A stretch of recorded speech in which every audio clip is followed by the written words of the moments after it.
এত সাজ্জা সুজ্জা কই যেতেছি তোমরা এটাই তো ভাবতেছো না। তো আমরা তিনজন কই ভাই রয়ে পড়লাম, এই ব্লগটা তোমরা শেষ পর্যন্ত দেখো, তোমরা গম পাই যাবা। তো হ্যালো এভরিওয়ান, আজকে ব্লগটা এখান থেকে স্টার্ট করে দিলাম। আমরা তিনজন ভাই রয়ে পড়লাম ঘর থেকে। তো এক জায়গায় যাওয়ার জন্য আর দেখো এদিক দিয়ে সূর্য মামা দেখো কি ব্রাইটনেস দিছে, তারপরে আমরা ভাই রয়ে পড়লাম। তো ভাবলাম যে অল্প ভিডিওটা কইরা নেই, তারপরে শুনুরে কইলাম যে অল্প আমার ভিডিও করে দিয়ে পরে সাইড দিয়ে আবার শুনুরাও কইরা দিয়ে দিলাম। আর দেখো দলংটা তোমার লগে দেখাই দিলাম। তো আমরা কথা কইতে কইতে লোকেশনে পাই গেলাম মান্নাতে গেছিলাম। মান্নাতে গিয়ে খাওয়া দাওয়া ভাবলাম অল্প কইরা এই সবসময় তো ঘরেই আর কত। আর বোনও বহুত দিন ধরে কইতাছিল যে কবে থেকে খাইবো খাইবো, তার লাগে ভাবলাম যে আজকে যাই। এই যে দেখো আমি গিয়ে এখানে অল্প ক্লিক নিয়ে নিলাম, ভাবলাম তোমার লগে অল্প শেয়ার করতে পারো। আর এখানে ঝুলনাটা দেখো, এটাতে ফটো ভিডিও বহুত ভালো হয়, তার লাগে আমি ভাবলাম অল্প ফটো ভিডিও করে রাখি। তো পরে তো আপলোড দিতে লাগবে, আর এত ফটো ভিডিও আপলোড দিতে লাগবে কই থেকে দেই, না হলে ফটো ভিডিও তো বানাতে লাগবে মাস্ট বি। তারপরে অন্য সাইড দিয়ে দেখো শুনুয়া বানাই লইলো।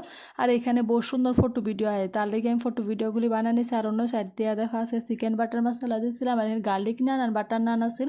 তো আমি একদম সার্ভ করে দিয়ে দিতে, সার্ভ করে দিয়ে পরে আমি ভাবলাম জলদি জলদি করে খাইলে এত টেস্টি টেস্টি খানা। আমি তো বিরাট ভালো, এত টেস্টি টেস্টি খানা খাইতে কার না ভালো না লাগবো, হয় কি না কও? কে কে রেস্টুরেন্টে খাইতে ভালো পাও? আমার কিন্তু বহুত ভালো লাগে, কিন্তু এত পয়সাও তো থাকে না যে সবসময় গিয়ে তো খাওয়ার তো অখাত নাই, এটা কই আর লাভ নাই।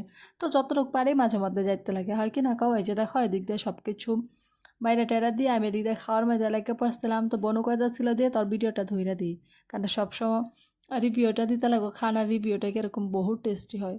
কসম মান্নাতে খানা আমার কাছে বহুত ভাল লাগে। এই যে দেখো খাওয়া দাওয়া এদিক দিয়ে আমি কমপ্লিট করে পরে আরও লাস্টে দিয়ে আর অল্প ফটো ভিডিও করে নিছিলাম। তো অন্য সাইড দিয়ে পূর্বা খাইতেছিল সবাই, লাস্টে আমার খাওয়া শেষ। আজকের ব্লগটা অতটুকু কেমন লাগছে জানাই হচ্ছে বা